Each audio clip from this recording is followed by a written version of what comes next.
One for life. Ladies and gentlemen, good evening to the number one MMA commentary channel on YouTube.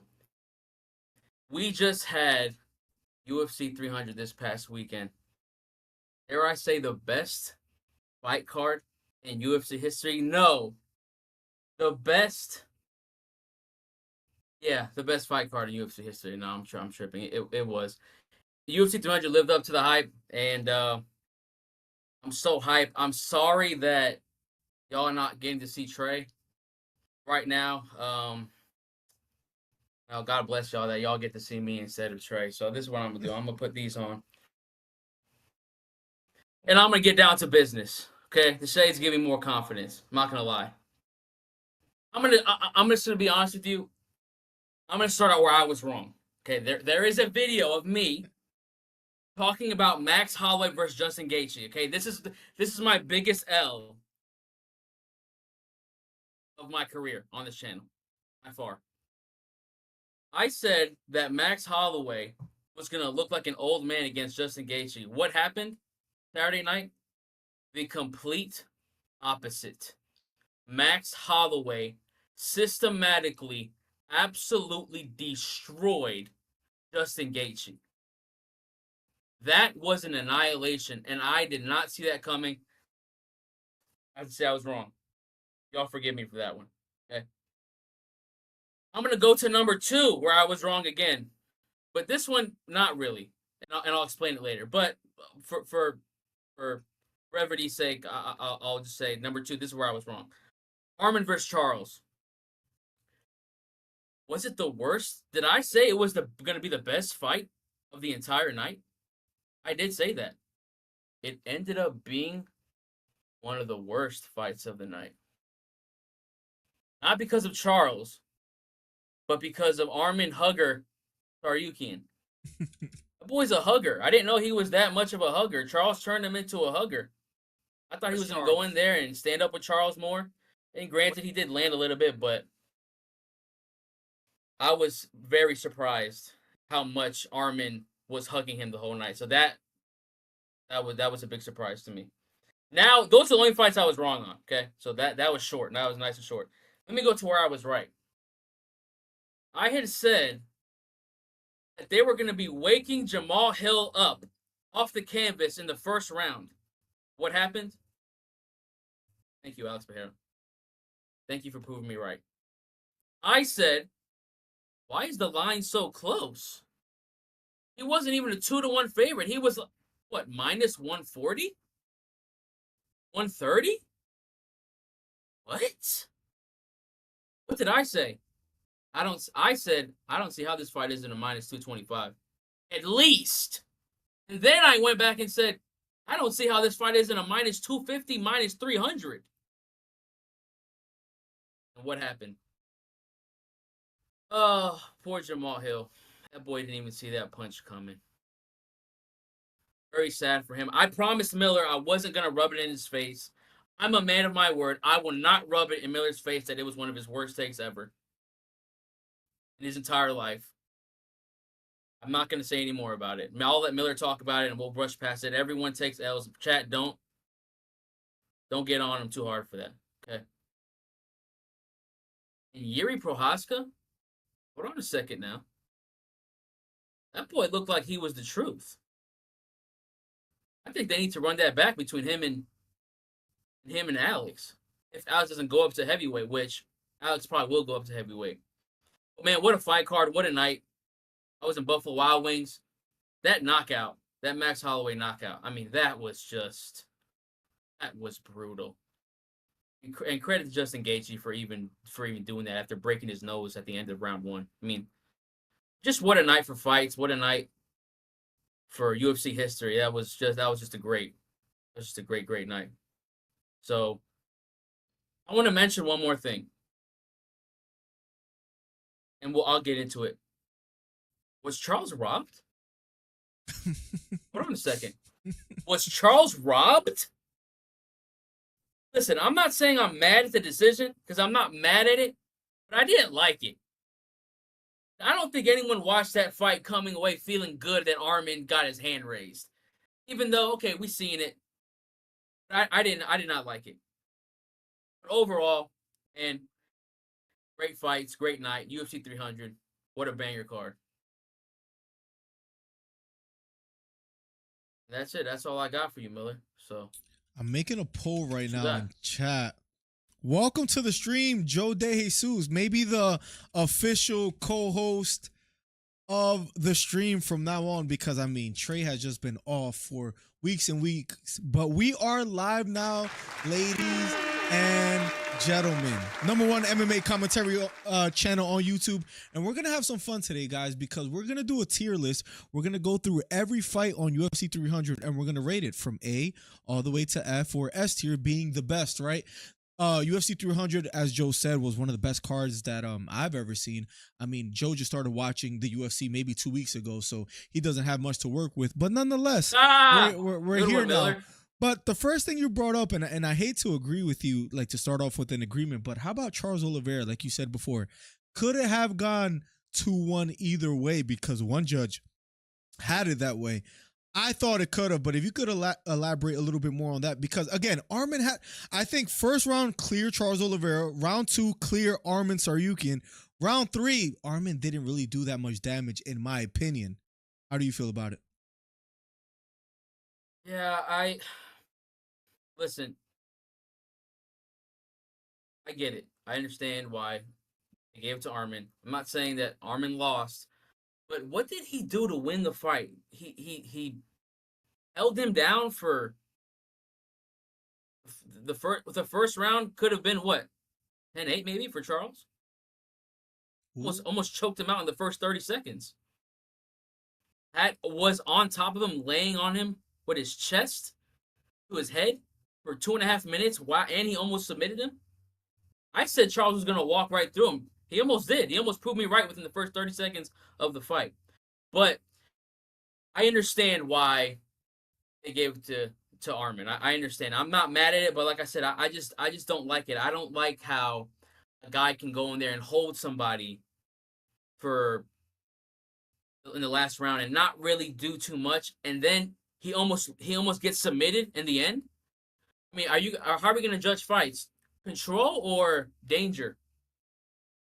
That's something that troubles me as well too, because again, second round clear as day, that was Armin. He was landing some big elbows. I give him credit.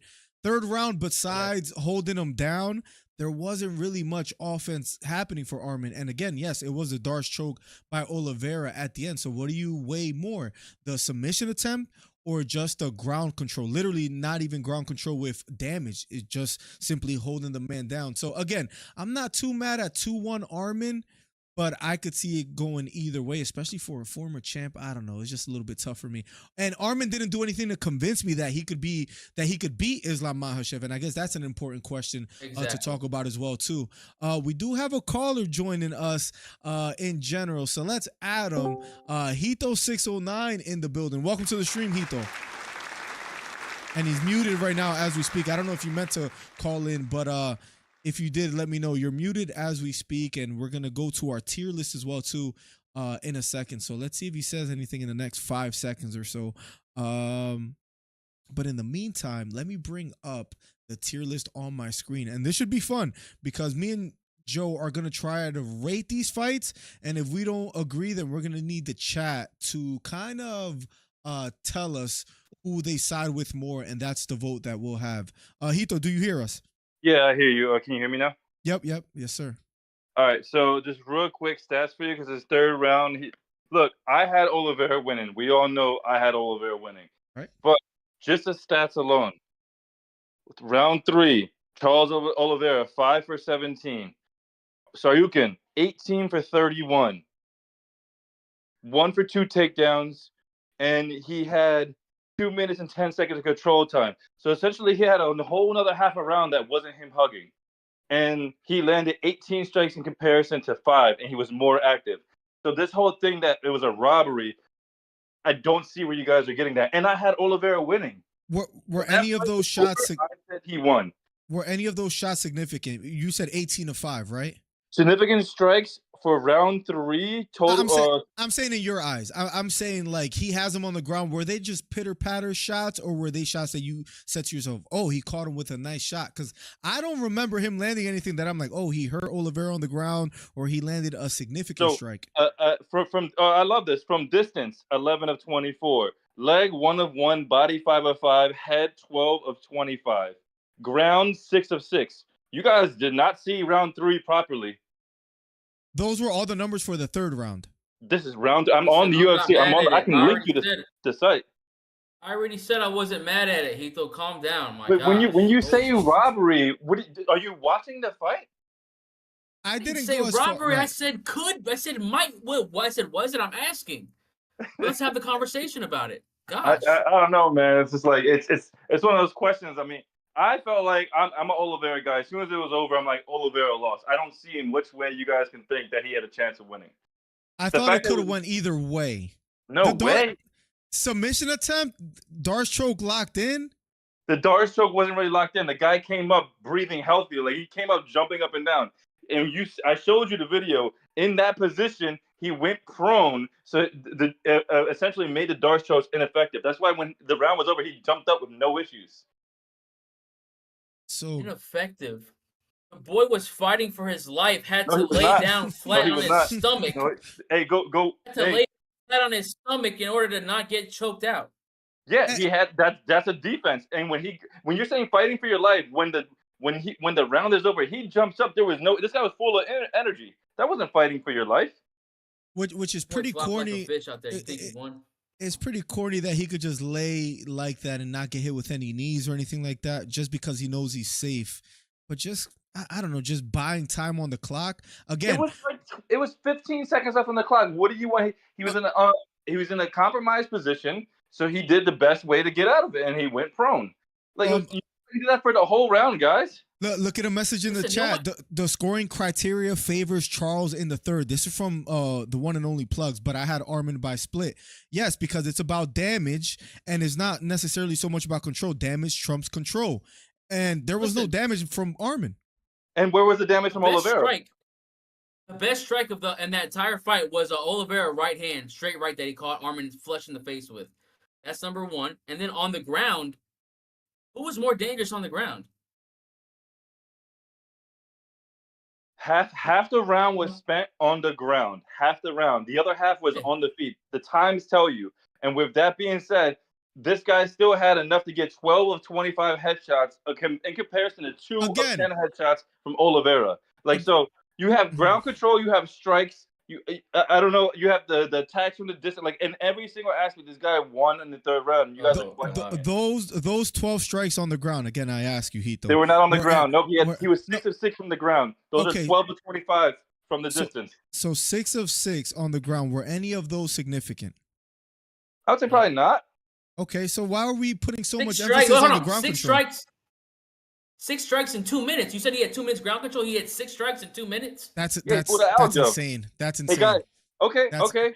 What happened to the first half of the fight? What did Oliveira do? Because they were standing for half of the round.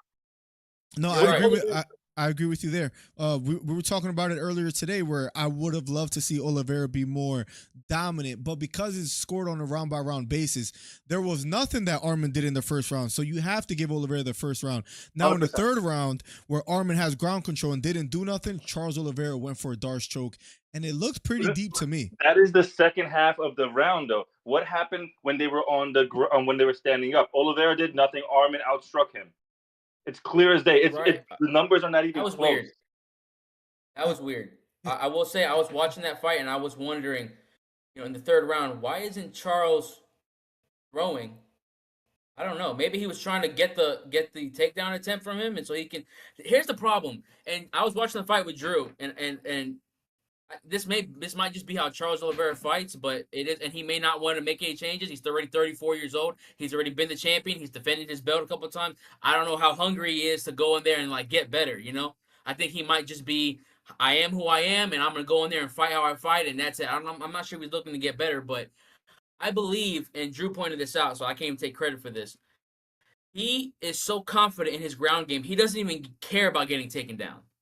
If he thinks that he can't defend it, cool. He's gonna get taken down, and he's cool with it. He'll let a guy be on top of him, and the minute he gets on something, he's got it locked in. And you saw in the first round, he got it locked in as soon as he went for the attempt. He got it locked in, and then in the second round, the end of the second round, he caught him in a triangle at the end with about 5 seconds left, and that was scary. And then in the third round, at the end of the third round, with about 30 seconds left, he had a Darce locked in, and Armin would have been in trouble. So I mean, there's no point in the fight where Charles was in trouble. Let's just say that. Can we agree on that? Ooh. There was no point in this fight that Charles was in trouble. Can we agree on that?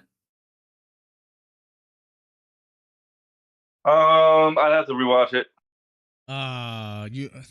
I would say so. There were several moments in the fight where Armin was in trouble.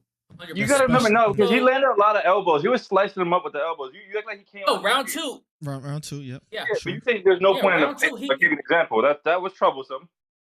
He wasn't in trouble. He got hit with some decent shots, but he never looked wobbled. He never looked hurt. He just cut him open. It's hard to wobble when you're on the ground, but like he was getting split up.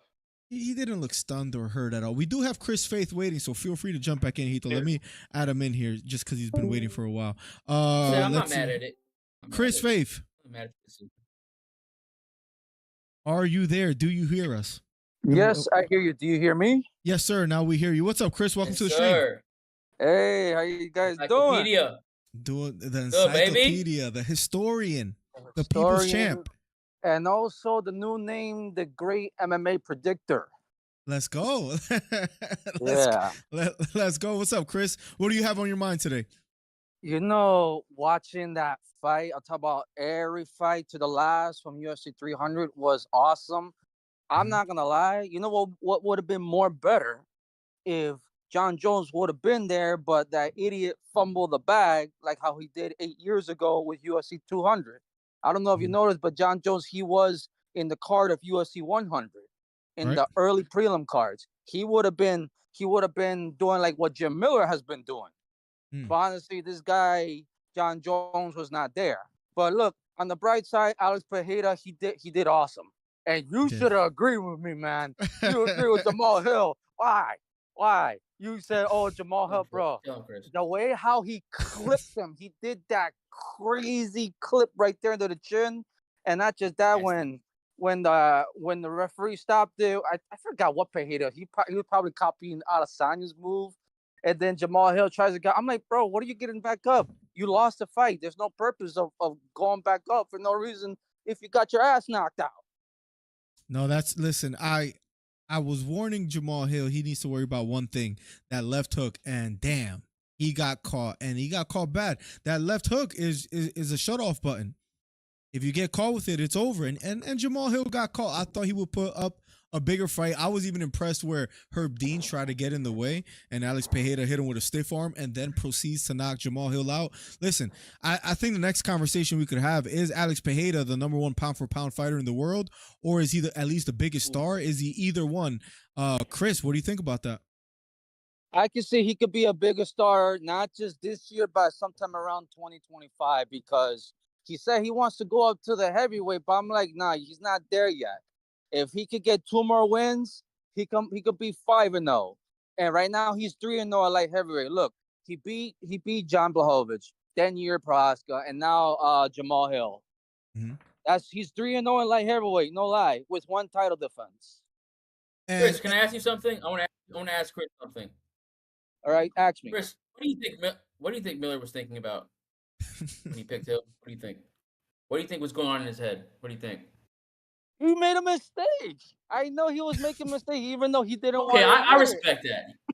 You think it was a mistake? You think it was just a mistake? You don't think he was on drugs or fentanyl or anything like that? Okay, I don't have no proof if he was on drugs. Look, I'm a person that loves MMA. I'm not into that all like detective shit. That's some DEA stuff. Right. No, that's fair enough. Drug test Miller. I would pass. John Jones would probably still fail. Chris, we have a tier list to do, so feel free to join us on that. We're gonna go through each fight and then rank them. So feel free to be in chat and let us know if we're right or wrong about these picks. All right. All right. All right, thank you so much for calling in as always. My man Chris Faith in the building. Tarzan says facts. Even the co-main was good for what it was. I mean, Yang Xiaonan was she was out on her feet. She got choked out and still was again. Zhang Weili was the first fighter to TKO someone, knock out someone, and win by decision. It was incredible. Shall we get to the tier list, Joe? Shall we jump right into it? We're gonna go through each fight. We're gonna try to fly through it. All right. S tier being the best, and A, B, C, D. I'm gonna put it on the screen so you guys might not see Joe for a little bit. I wish there was a way that we could put both of us on there because that would have been cool. But maybe for the next one, let me find my camera. Let me quickly scroll through. All right. Bobby Green, Jim Miller, and I'll split screen before I go back to the tier list. How do you have it? A, B, C, D, or S tier? I have it as an A fight, baby. We got blood right in the beginning, and you know what? It set the tone for the whole night. That fight set the tone for the entire night. Once I saw that, I said, "Yup, this is gonna be a night." Because everybody was going for that 300K bonus, so everyone was gonna fight, and that fight set the whole tone for the whole night. Now I made a mistake because it was actually Figueiredo and Cody first, but yes, A tier. I wouldn't have, and we'll do Figueiredo versus Garbrandt next. I don't know about A tier, Joe. So I don't know if we could compromise and I could convince you or you could convince me. But for me, for it to be A tier, it needs to be a back and forth. For example, like a Jiri Prochazka versus Rakic. Bobby Green versus Jim Miller wasn't necessarily that. It was more Bobby Green dominating the whole fight. Jim Miller maybe hurt him once. Miller, he wobbled him about 2 or 3 times. Did you watch that fight? Absolutely. It was like Jim Miller was getting his butt whooped. And then it would out of nowhere hit Bobby Green with a punch that would have stumbled him. Every single round he hit him with one, but then Bobby Green obviously recovered and continued to whoop his butt. But I thought that was a great fight. Anytime you get to see dominance like that, I love watching technical striking, and I love watching people who are good at their craft. That was a good example of that with Bobby Green. I'm going to ask chat and see how they vote. So while we wait, we're going to only wait 2 minutes, chat. So make sure you guys vote and then we'll add it to the tier list. But I have it as a B tier. Joe has it as an A tier. How would you guys vote on that fight? Let's quickly talk about Deiveson Figueiredo versus Cody Garbrandt. And that fight started off where, I'll be honest, Joe, I thought that Cody Garbrandt looked better than I imagined. Nonetheless, Figueiredo gets the submission finish, and Hito joined, but then he left. Hito, if you want to join back in, feel free to do so, and we'll drag you. We could keep talking about that fight in a second, but guys, you guys have 1 minute for A tier, B tier, or lower than that. And then we'll see who chat agrees with more. I should have just put 2 options. I don't know why I put 4. But as far as Figueiredo versus Garbrandt, I'm gonna have to go C tier. It was a good fight, mediocre fight, but not necessarily the best fight. How do you feel about Cody Garbrandt versus Deiveson Figueiredo? I put that in a B because it was a finish, and Cody looked quick. He offered some type of offense against Figueiredo, and I thought that it was shaping up to be a good fight, and it was a good fight. Figueiredo just finished him, so exactly what I thought was going to happen. Poor Drew. He was crying, but I don't know how he went with Cody.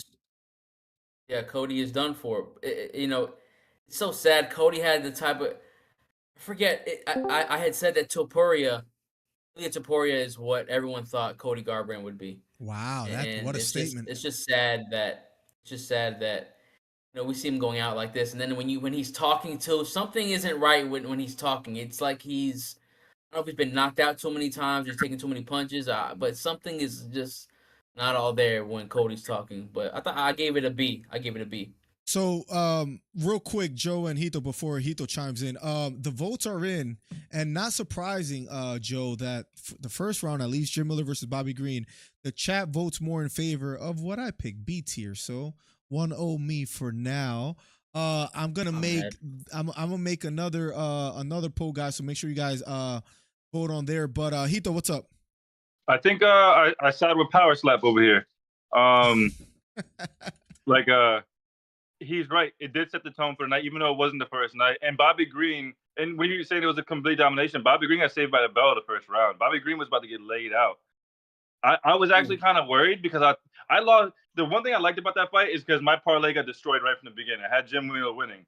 but I was getting nervous because I had Jim Miller winning by points, and he was about to lay out Bobby Green in the first round 3 times.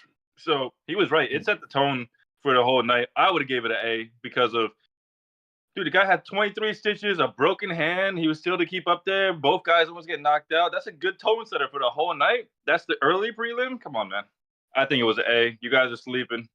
I just again, what was a better fight, Bobby Green and Jim Miller, or Jiri Prochazka and Rakic? Who's saying there can't be 2 A's? Fair enough, but Exactly. There's A1 and A2. That's what I have it. There's different levels of A. Can we admit Jiri is a little bit more above that fight, or? Yeah, I would say so. Yeah. Yeah. Of course. Yes. Okay, so as far as the votes in for Figueiredo and Cody Garbrandt, B tier, 100%. C tier, 0. So that one, you got that one, Joe. So we're 1-1 right now as far as who the chat agrees with or disagrees with. We'll see how that. I'm only going to chime in if I see you say something ridiculous on the fight, but I'll let you guys do it. Sounds good. So I guess So get ready. Just stay ready. Miller will, Miller will say anything. Miller like. So I guess he won't be chiming in often. What was the next fight on here? Because this is out of order. Was it Holly Holm versus Kayla Harrison? No, Jessica Andrade versus Marina Rodriguez. Joe, how do you feel about that fight? Let's see. I gave that fight a C.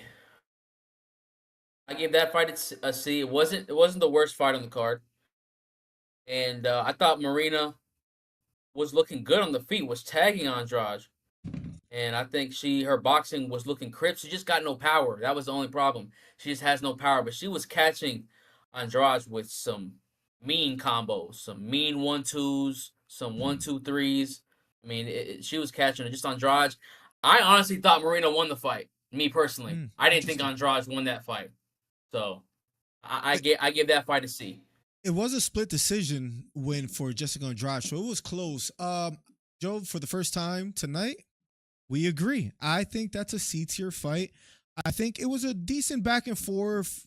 I wasn't too impressed with anyone striking or there wasn't any necessarily big moments in the fight. I think this was a perfect moment where if you needed a bathroom break, that's when you go, when Jessica Andrade is fighting Marina Rodriguez. And no hate against women's MMA because there were some other fights, and we'll talk about that later, where it was some good female fights. But I give it a C tier. Now, I should have maybe I should have this so then it's easier. But early prelims, what was the next fight? The next fight, okay, was Jalen Turner versus Renato Moicano. Talk to us about this fight and how you rate it, Joe. This was at the top of my B tier list. So I have several fights in the B. This was my very top of the B tier list. That was a good fight. And Jalen Turner, man, I don't know what he was thinking, but he didn't. I guess he was just scared of his jiu-jitsu, I guess. Same thing with Charles. How people were scared to go to the ground with him. I guess Jalen was scared to go to the ground with him once he knocked him down or whatever. But, I mean, good on Renato Moicano for grinding that one out. And then Jalen Turner, in the very first round, I think in the first 30 seconds, 45 seconds, hit him with a body kick that had him reeling back a little bit as well. That was a good fight. I'm glad to see Jalen Turner lose, honestly. I think he's a weight bully. He's 6'3", 6'4", fighting at 155. So I'm glad Renato Moicano got the sub, and I'm glad he won. So Moicano, Jalen Turner. $1 million question, I think, Joe. If he were to jump on Moicano when he hurt him, would he have been able to finish the fight? I'm of the opinion that Moicano was so hurt that his jiu-jitsu was out of the question. If Turner would have jumped on that opportunity, he had like about 14 to 15 seconds to go for the kill. But he pointed at him, like just looked at him, didn't necessarily go for the kill. And instead, he gets submitted and he gets finished. I think Jalen Turner would have won the fight by knockout if he just had a little bit more IQ and jumped on the opportunity. How do you feel about that?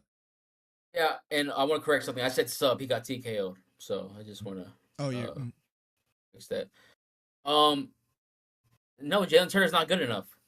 He's just not good. He's just not that good. I mean, that's kind of what mediocre, maybe slightly above average fighters do. They're too cautious. They don't know when to go for the kill. They kind of lack that instinct. And Renato Moicano has that instinct. He has the killer instinct. And he may not have the best striking, and he may not be the quickest, and he may not be the strongest, but he has fight IQ. And Jalen Turner showed that he lacked fight IQ. Renato Moicano showed that he had fight IQ. And I thought honestly that Turner would walk through Moicano in the striking department as long as he didn't get taken to the ground. But there were moments that Moicano was standing there with him and kind of hurting him. I agree with you though that it's a B tier fight, so I'm gonna put that right in B tier. So if you guys are looking at the screen right now, if you guys are just joining in, Jessica Andrade and Marina Rodriguez is in C tier. Bobby Green versus Jim Miller, Figgy versus Garbrandt, and Jalen Turner versus Moicano is in the B tier. Now, the next fight, that was all for the early prelims. Let's head over to Holly Holm versus Kayla Harrison. Now, I thought it was incredible. Holly Holm, in the beginning, she reverses a position on Kayla Harrison, gets a hip toss. I'm like, oh man, she's introducing her to, women's MMA in the UFC. By the way, Teron Brown, welcome to the stream. Tarzan Strickland says, thought the job was over. He was trying to get that 300K, says Hito. Good evening, all, says Mike Dornan.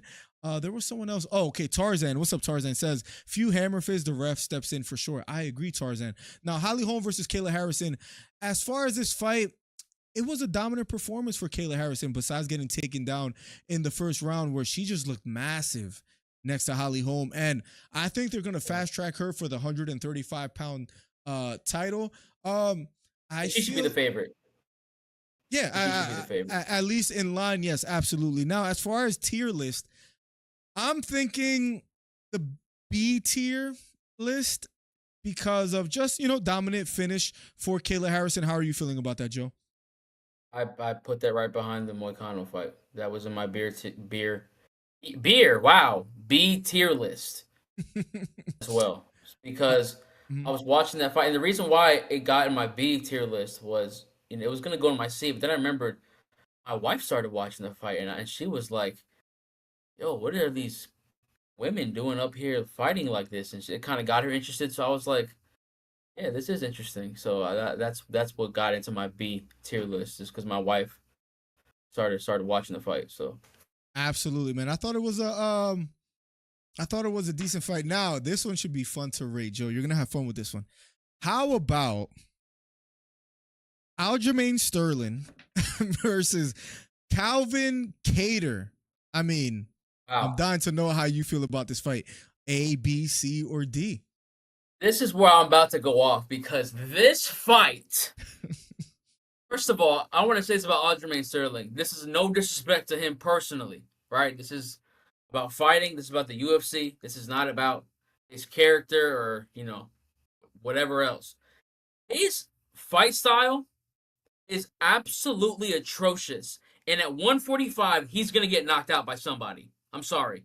Calvin Kattar offered nothing on the ground. If anybody has any type of wrestling defense, takedown defense, he's getting beat, because his hands looked absolutely horrible. He looked bad on the feet. And we're talking about the Charles Arman holding him down. All he did was hold him down for 3 rounds. And yeah, he had that one, at the end, he picked him up and, backwards, whatever he did to him. But what did he do to him? He barely did nothing to him. This was a D. This is the worst fight on the entire card. The worst fight on the entire card. And I don't want to see Aljo fighting. I will never watch Aljo fight again. Seriously, I won't. Unless I know he's going to get knocked out. If I know he's going to get knocked out, I will 100% watch that. So the crazy thing is that I didn't see what he said on Ariel, so if you could inform us, Beta, please let me know.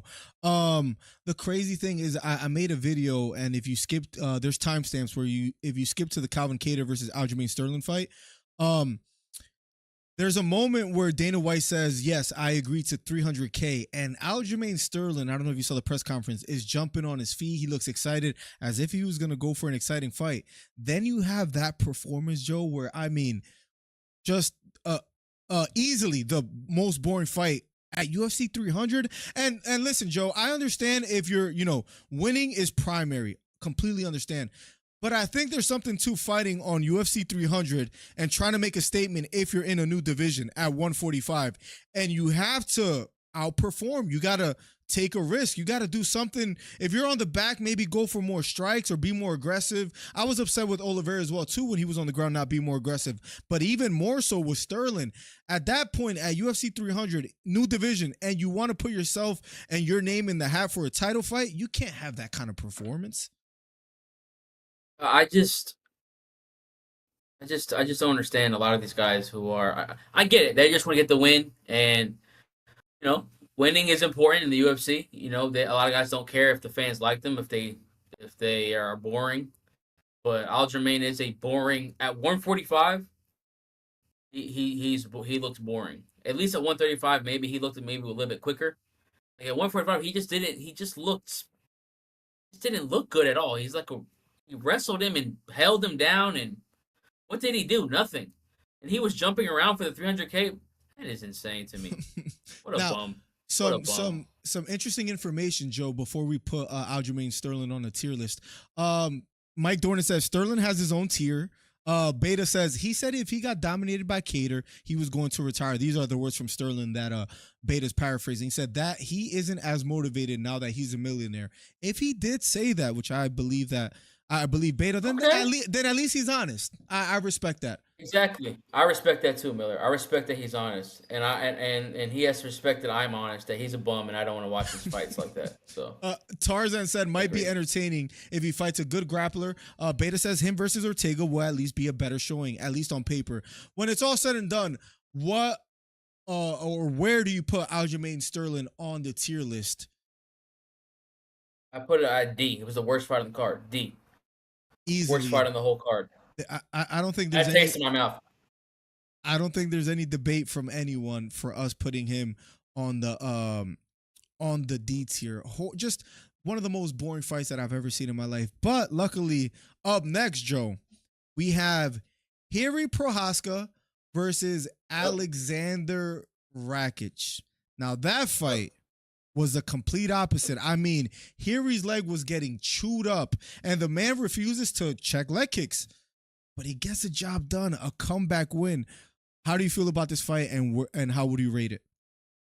Okay, the only reason this fight wasn't the second best fight on the card was because it wasn't for a belt, and I have to put another fight above it because it was at least for a belt. So that's my first point. But I have this fight as my top A tier fight. This fight was my top A tier fight. It was a good fight. Jiri was getting tagged, and his chin was strong. That man's got an iron chin. That just goes to show you how hard Alex Pereira hits, because this man Jiri was eating flush hooks, straights. I mean, he was getting hit in that fight. He was standing right in front of him doing his right. Mm-hmm. I was like, this man is different. Then he tended to finish him like that. It was a good fight. That was a great fight right before the main card. That was another primer. Just like that Jim Miller fight, that Jiri Prochazka fight was another primer for the main card. That was great. Now, A tier, top A tier fight. You made a great point, and it just reminds me of like these are the points that we don't hear when Trey's being the co-host and chiming in, and that was that. Miller, I didn't want to say that. Miller, can we not trash Trey?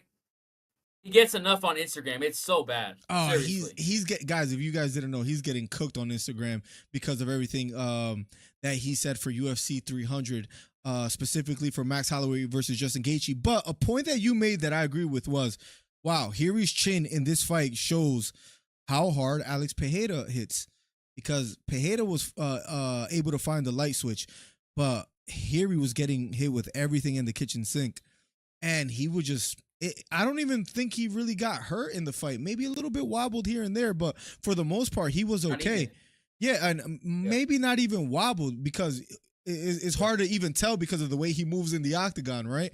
You said A tier, and it's pretty clear to me. That's an A tier fight. I mean, that fight was entertaining from the opening bell. Now, quickly before we, talk about the main event and the next fight, what would you like to see next for Jiri Prochazka if you were able to choose what fight he should get? I mean, I personally, obviously, I like history, so I want to see Alex Pereira go for the heavyweight championship. Mhm. But I wouldn't be opposed.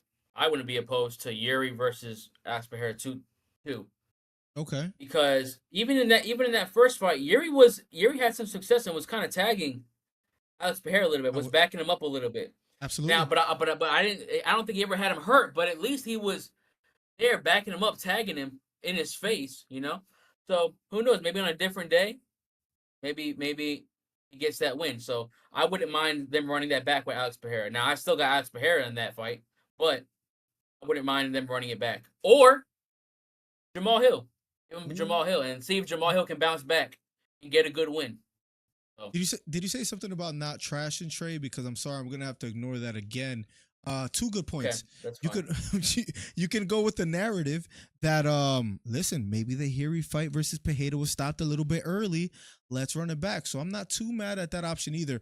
But my first option was what you said, the latter, that being Jamal Hill. They were supposed to fight. Jiri got injured, so Glover stepped in. That what if is just too apparent to me, where I would love to see that fight to see how it would have played out. Jamal Hill coming off a knockout loss against Pereira, Jiri being knocked out by Pereira before. Let's see what would have happened if they were to fight. So why not make that fight happen next? So, but as far as tier list, I do agree with you that it is an A-tier fight. So we're gonna throw that up there. Any last thoughts that you want to share about Jiri Prochazka and Alexander Rakic? No, I had Yuri winning that fight, and Rakic is a dog too. Rakic surprised me. Rakic is a dog. He just got, Yuri he's got more power than Rakic. Rakic has them kicks. He was kicking them pretty hard, but Prohaska has good power. I think that I wouldn't mind seeing him run it back with Pereira or giving him Hill. So.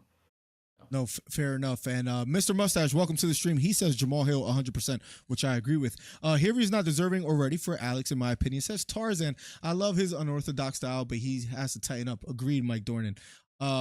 Stop it, Joe, says Beta Quest. This is the same Miller was saying to make him make that horrible take, says Beta. I just feel Pereira is fighting Aspinall first. I would love to see it. I like the Hill fight, says Tarzan. We got to trash him. He ain't here, and the internet was checking receipts. He's getting cooked as we speak on Instagram. I don't think the UFC wants Alex to go to heavyweight. It seemed like Dana White didn't want that, so I agree with you. Now, I think we're headed to the main event, so I can't wait to talk about some of these fights. The first fight, though, is Cody Brundage versus Bo Nickel. Your thoughts on that fight and how we should rate it, Joe? I mean, I gave it a C because Cody didn't really offer anything. Everyone already knew what was going to happen going into the fight pretty much. Bo Nickel on some sites was a minus 1,750 favorite going into that fight. Not 175. 1,750.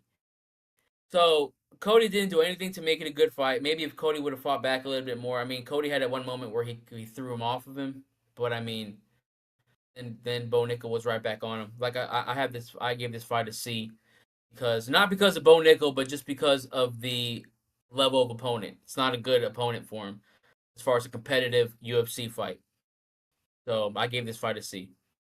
Now, one question for you as well, too. Is there any blemish that you saw on Bo Nickel's performance where you think, listen, maybe he's a little bit too hyped, or none of that for you in this fight? Okay, no, I did see something. Okay, they had an exchange, and Bo Nickel likes to throw, and when he throws his right hand, his left hand is all the way down to his waist, and someone can easily catch him. Like a Hamzat or somebody who was good, who was proficient at wrestling, who was a great wrestler in himself.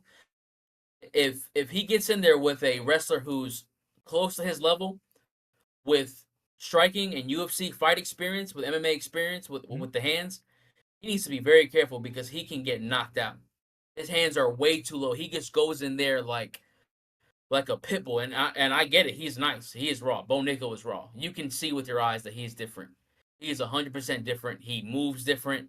His strength is different. His speed is different. So I get it. I understand why he goes in so recklessly, but there's levels to this, and he's definitely on a high level. But there are other people on his level too that could easily catch him if he's not careful. So that's one thing that I saw. Joe, I got an admission of guilt, all right, that I just got to get off my chest. Before this fight, Right. I have said before that Bo Nickal would beat Khamzat Chimaev.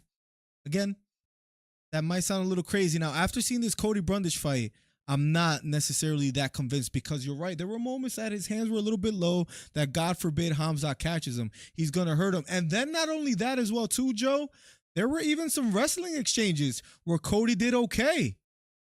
And if Cody's doing okay against you in wrestling, in Not MMA really. wrestling, I mean, he was surviving. Where if he could at least survive and keep it standing at moments, then that means that Khamzat will be able to. And if that fight is essentially a striking match, Khamzat and Bo Nickal, I would have to give the benefit or at least the edge to Khamzat at this point in his career because he, again, stood toe-to-toe with Gilbert Burns and Kamaru Usman. This guy is striking with Cody Brundage and not having that much success. Again, I still think Bo Nickal is, wet behind the ears and his wrestling is way better than Khamzat and he has a bright future. And by the time he fights Khamzat, if there's 4 more fights, then he potentially beats him. Again, Khamzat is overhyped at 185, but that's a story for another day. But Stop you get his that, fight. Please stop saying that. Oh my gosh. Stop saying he's overhyped. He's not overhyped. He's a good fighter and people are correctly hyping him because he hasn't lost yet. He's a good fighter, but they were talking about this man as the boogeyman, Joe. He's not the boogeyman. Can we at least admit that? He low-key was the boogeyman. Yeah, he's not anymore. He was the boogeyman. Is he the boogeyman now? I mean, you would probably have to say Bo Nickal is probably the boogeyman of that division. Mm-hmm. I like Anthony Hernandez too. I absolutely love Anthony Hernandez. But going back to Khamzat Chimaev, is he a real threat in the middleweight division?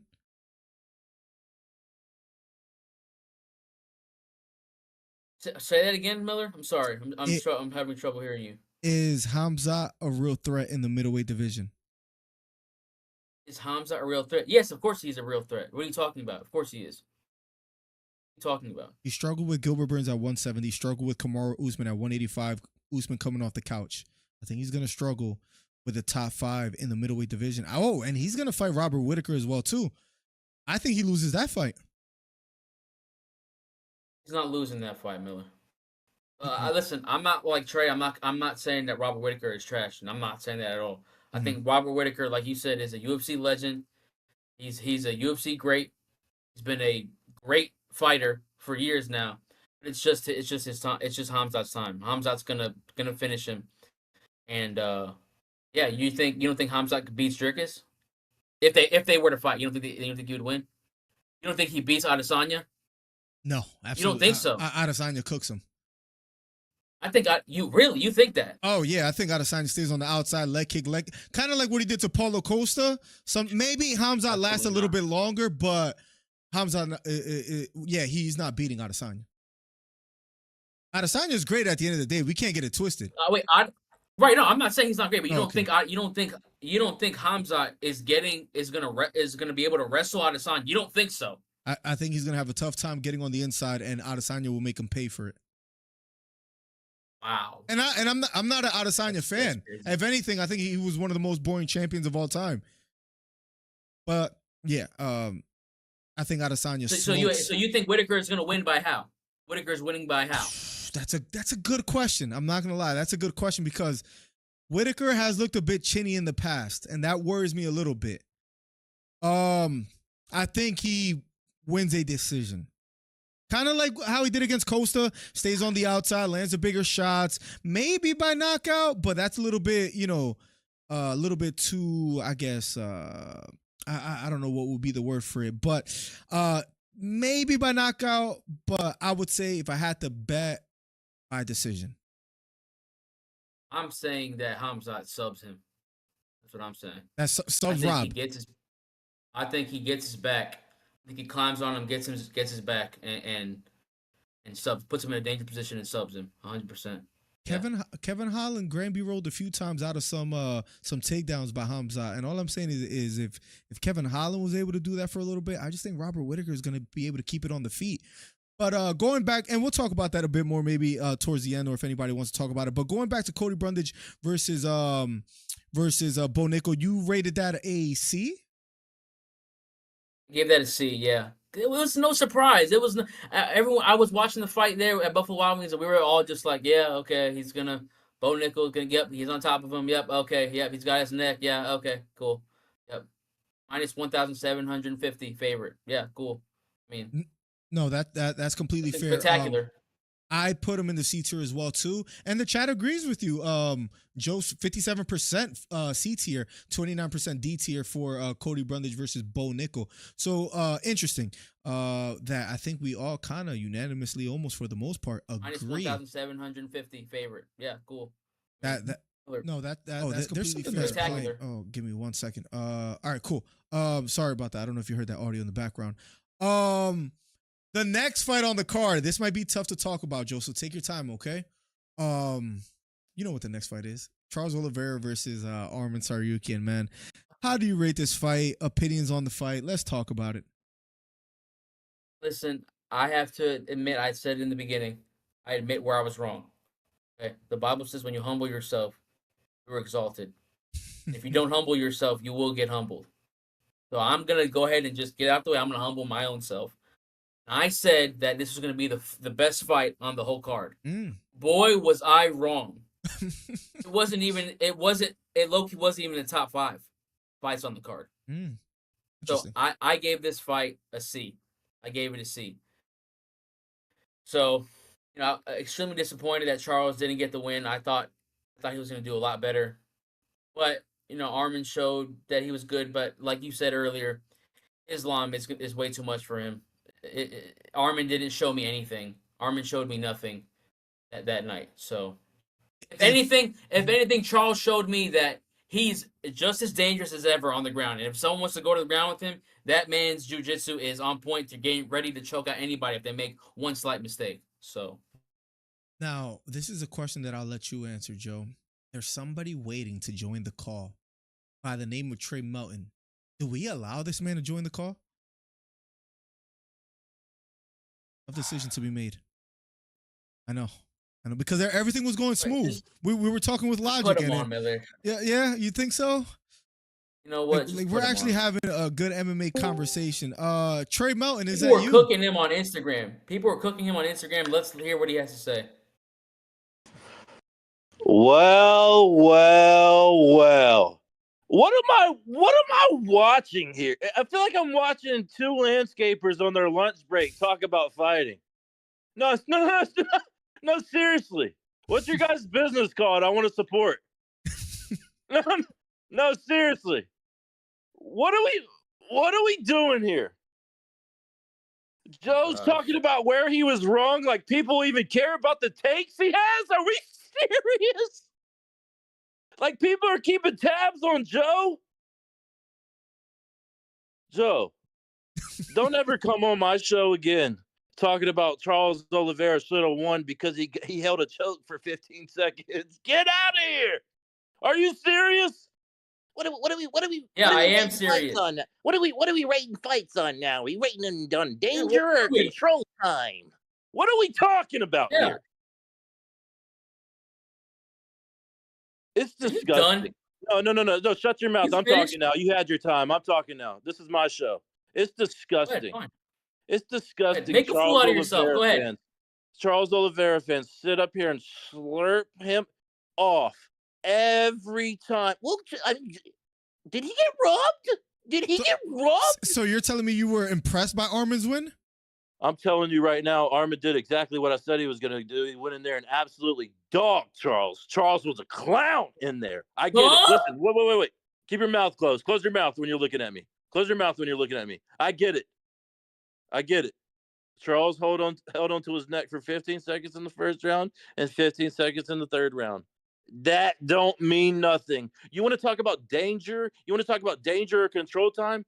Is it dangerous if you have me in a full-on choke and I'm good just laying there and there's nothing wrong with me, not scrambling, can still breathe, still fine, how dangerous is that?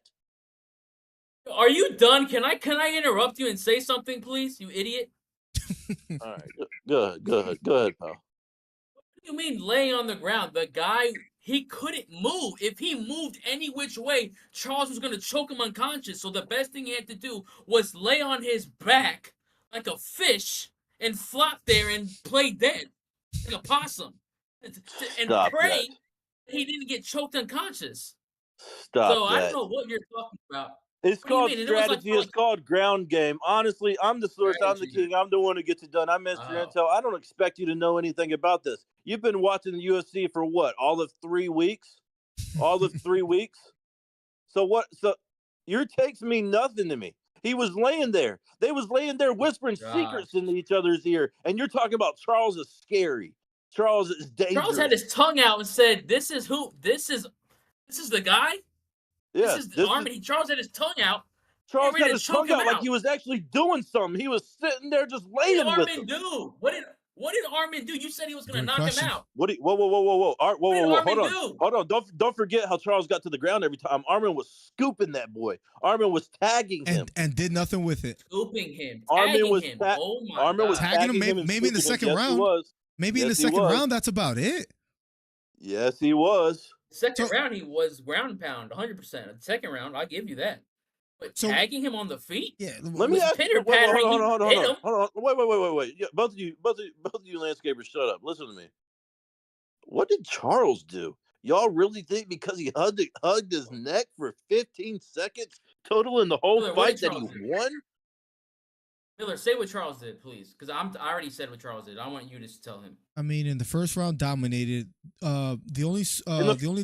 You're not serious. In the first round, Can Cle- you let him finish, please? Cle- Holy He crap! dominated in the first round, Miller. absolutely. This is coulda- coming from a dummy that- who dyed his hair blonde. That But could have been a But- 10-8 round for Oliveira. Had ground control almost the whole round. Went for submission attempts, guillotine, rear naked chokes.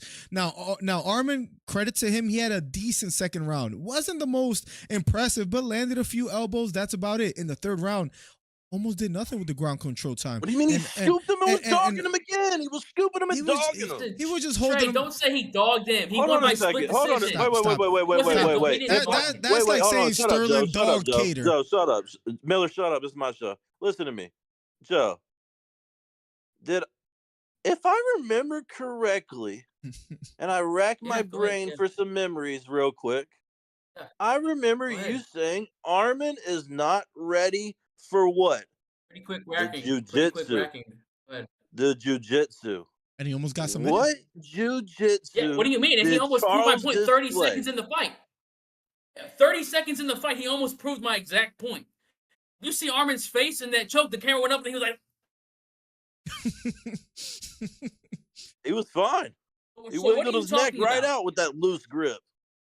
He said, Them little bean arms. Are Them little you bean snap arms. are you impressed with Armin's win? Is that what you're telling me, Trey? Here's what I'm impressed with. I'm impressed that you would actually dye your hair blonde and do something that embarrassing hey, stop. in front of that Fine. many people. That's what I'm impressed Split with. decision. It could have went either way. Split decision win. Split decision. Y'all shut y'all's mouth right now. Split decision. Y'all One- know judge- that judge was on crack. Y'all know that judge was on. That was John Jones. That was John Jones. I thought it could have been 2-1. Decision. Charles, yeah, it could have went either way. I'm not mad at it. Bro, I just don't. You said he was going to get knocked out. Okay? And we just proved that Armin is not a striker in the UFC. He's not that He guy. is not a striker. He's he's an all-around pure wrestler. incredible fighter. So you're telling me he has a chance against He's a Armin, wrestler. against Islam? Can you guys answer that? Absolutely not. No Wait, chance. Wait. Islam What? beats I want you to answer me this. I want you to answer me this, Miller, Slurpee Boy DC. Do you think that Dustin Poirier has a chance against Islam? Absolutely. Yes. Absolutely. Oh, More than Armin. More than absolutely. Armin. Absolutely. Let me also Yes. let me just tell y'all this right now. Oh, Let me just tell y'all this. Poirier beats Armin. Can we agree on that? No, this is what I was about to tell you. Armin would Yes. absolutely demolish. No, he wouldn't. Demolish. Not a chance. Dustin Poirier. Not Yes, a chance. He would Miller, get caught. He would get tagged. will y'all please listen to me? Please listen to this. Close fight. DP, shut up. DP looked awful in his last fight. He did. Awful? I don't care if he knocked out Awful? a dude with staph infection. How do you that look could awful when you win by barely breathe. knockout? Miller, Miller, if I just put my chin forgot. out there, you think you could knock me out? This is If I crazy. just set my chin out there, you think you could knock me out if you swung hard enough? That's Duh, so he bro. looked That's awful what because he was landed a fighting. knockout? What skill did DP display for you? Wait. So your argument is he looked awful because his opponent looked awful? His argument that's is Trey's logic. y'all think What- he looked What dominant type of because logic is this? I'm telling you right now. Speak- I'm breaking it down for you. Sit there and learn, observe, listen to the source. Imagine, yeah, you looked awful in your last fight because your opponent sucked. What? Speaking What? of awful, how are you looking on Instagram, Trey? I look great on Instagram, you clown. I just hit a hole in one today. Did you see that, you bum? No. I'm talking about the last reel on my Instagram. Gaethje Holloway, does that Nah, ring any I- bell? Because we got to talk about that fight soon. Nah, I know I got 20 likes on a comment on one of your posts, but I Oh, don't know okay. nothing about no real. Okay. Well, Trey, it's a shame that you couldn't be the co-host today because I think Joe is filling the shoes and then some today. Yeah, How do you feel about this Trey? This is filling two in for you? landscapers on their lunch break at a QT right here. Miller, do you feel proud of yourself after this How many weekend? times are you gonna say that joke? Yeah, dude? yeah. I mean, I don't know if you seriously? know How how many- comedy works, but Yeah. when you repeat the same joke, it gets a little bit played out. Like, No, can you- Miller, is there don't another one? run. Don't run. Don't I'm here. Don't I'm hide. listening. Don't run. Don't run. What was the question? Are you proud of yourself after this weekend? That's one of your most embarrassing displays you have ever put on. I have to get out of here. I don't want to. That is one of your most we have like the embarrassing same displays same you've record. ever put on. Not only were you choosing every fight wrong, you sat up there, I went 6-6. dyed your hair. I You went dyed 6-6. your hair. You let a little fanboy come over and hype you up the whole night and sit beside you. It was a horrible night for you, Miller. I went 6-6. Rough night. I went 6-6. How did you do? What did you say about Jamal Hill, by the way? Yeah, we got to get to the next fight, What Trey. So did I you appreciate you getting. I appreciate you being here. We'll What'd you say, you get there. bum? Trey, can we forgive him? Can we just forgive him? We'll get there. What'd you Feel say, free to call back, Trey. Feel free. Clown. Feel free. We got You're a to get clown. through The these Source fights. King, the one who gets it done. Mr. Intel is out of here, baby. And he leaves. Going back to the Oh, tier man. list real quick. So Oliveira versus Armin. How do you rate it again? A through D? C. I gave it a C. I gave it a C. That's tough. I think I'm gonna have to agree with you. I just can't put it on B tier. There wasn't that much action when you really think about it. I mean, Oliveira had a chance to. I'll say that, but I'm gonna say C tier as well too. How did the chat vote? Yeah, 50% C tier, 25% B tier, 12% A tier, 12% D tier. So interesting. The chat agrees with us. Now, I almost put it as a D tier. Just FYI. it wasn't. There was nothing special about that fight, but luckily enough, we get to go to the next fight, Joe, which is Max Holloway versus Justin Gaethje. This is an interesting and a fun one that we're gonna get to talk about. What a fight, Joe! What a fight! How do you feel about this one? This fight. I'm trying to think. That was the. I'm trying to remember. I'm trying to think of boxing and MMA. I think watching a fight live, that might be the craziest knockout I've seen live besides Leon Edwards versus Kamaru Usman. That took it, but that was just absolutely insane. Like I said before, humble myself. I said Gaethje was gonna get him, and he was gonna make it look easy. What was I wrong? Max Holloway came in prepared, looking sharp. I mean, what was he hitting him with? That spinning kick he was hitting him with? Yeah. Broke his nose in the first round. I mean, whatever his team did to see that Gaethje always leans in like this. I mean, he threw it. He threw it about 6 or 7 times, and he literally almost landed on his face every single time. He timed it perfect, and his team. You just know that his team was telling him, and that's something that they were working on in camp. That spinning kick that he was hitting him every single time. Justin would throw a punch, and he would duck in like this, and he would hit him with that spinning back kick. Oh my gosh, that was a clinic. That was a clinic. That was the best fight of the whole night. So that was the number one fight. That is an S tier. That is S1. That is S1 for me. Again, the spinning back kicks and the analysis on that, something that Trey will never do. So I appreciate that, Joe. Yes, I think no one in the world disagrees with you. Anything lower than the S tier is just foolish. I mean, what was most spectacular to me was he didn't have to do what he did at the end. To point to the middle of the octagon and invite him there, stand toe-to-toe when he's cruising to a decision win easily. He doesn't have to risk it. But it goes back to what he said before. Gladiators don't walk around with a scale. He proved he was a gladiator, stood toe-to-toe with Gaethje, and knocked him out cold with literally 1 second remaining. The best fight, clearly the best fight on UFC 300, and I can't help but ask, and I've asked this live on stream during UFC 300. Take your pick. What was more spectacular, Leon knocking out Kamaru Usman or Max Holloway knocking out Justin Gaethje?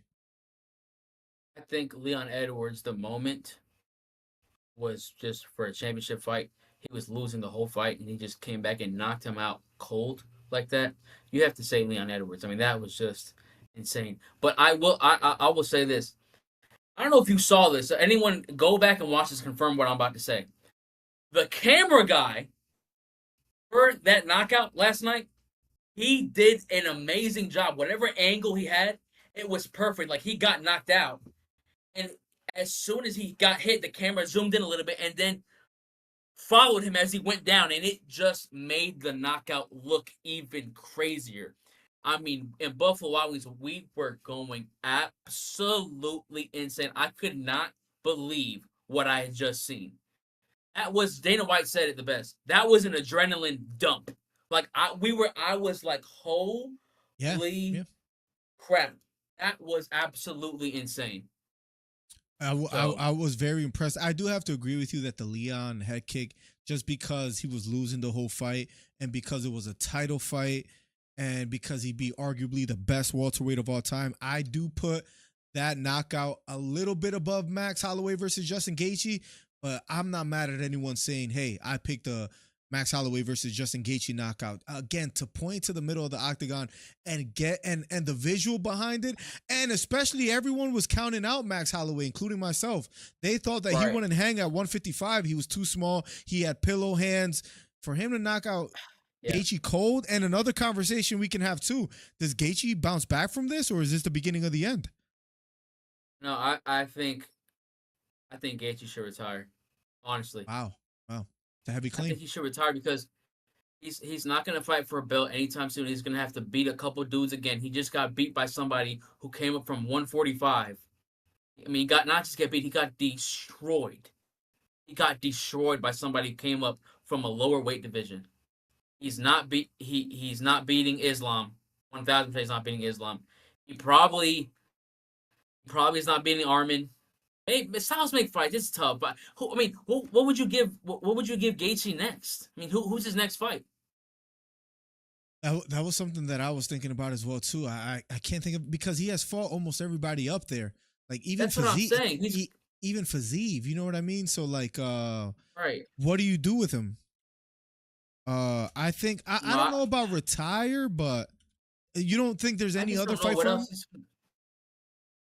I don't know what else he's gonna do. He's gonna have to fight somebody again, Chandler again.